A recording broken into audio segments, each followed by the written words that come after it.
Morgane Caron, nous sommes au tout début de la première édition de la Richard Mille Young Talent Academy.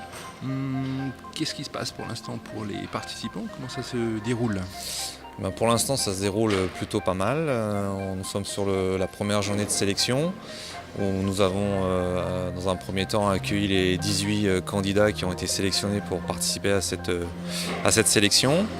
Cette première matinée, elle est consacrée à deux ateliers. Un atelier qui est destiné à juger leur capacité mentale et un second atelier qui est destiné à juger leur capacité physique.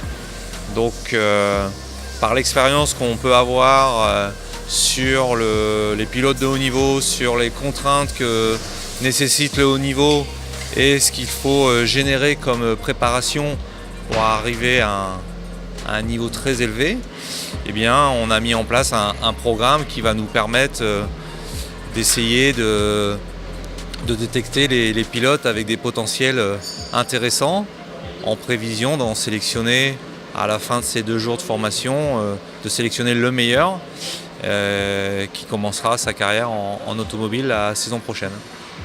Alors sans révéler de secret, on a pu assister un petit peu à quelques épreuves, quelques exigences au niveau physique notamment, de ce qu'on demande à des futurs champions. C'est quand même assez impressionnant. Est-ce que vous pensez que la plupart des pilotes qui sont en karting se rendent compte vraiment de cette exigence et du niveau qu'ils devraient atteindre pour pouvoir poursuivre?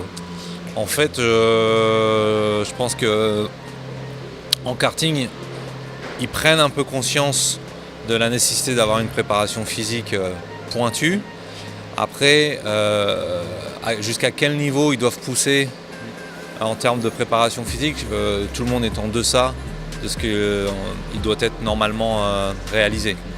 Donc l'objectif, c'est qu'aujourd'hui, pour cette sélection, Formula Médecine, qui est un centre de préparation physique mondialement reconnu, où un grand nombre de pilotes de Formule 1 s'entraînent encore aujourd'hui, sont venus avec un certain nombre de protocoles, alors qui peut paraître assez intense pour certains d'entre eux, parce que on regarde ce qu'on a pu déjà voir, ça a été un petit peu plus compliqué pour certains, mais en fait c'est pas quelque chose de spécial qu'on a créé pour eux, c'est vraiment vers quoi ils vont devoir tendre s'ils souhaitent atteindre un jour le très haut niveau.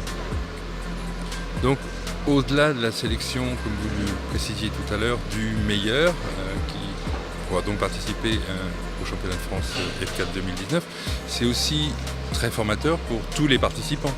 Alors ça, c'est ce qu'on leur a dit ce matin, c'est qu'ils sont 18, il y aura un lauréat, mais au-delà de la dotation finale, il faut qu'ils prennent aussi ces 2 jours comme une expérience supplémentaire dans leur carrière respective, parce que je pense qu'ils vont côtoyer un certain nombre de personnes, de moyens techniques qu'ils n'ont jamais vus jusqu'à présent. Et donc il faut que ça soit aussi quelque chose qui va les aider à poursuivre leur suite de carrière, soit en karting ou soit en monoplace.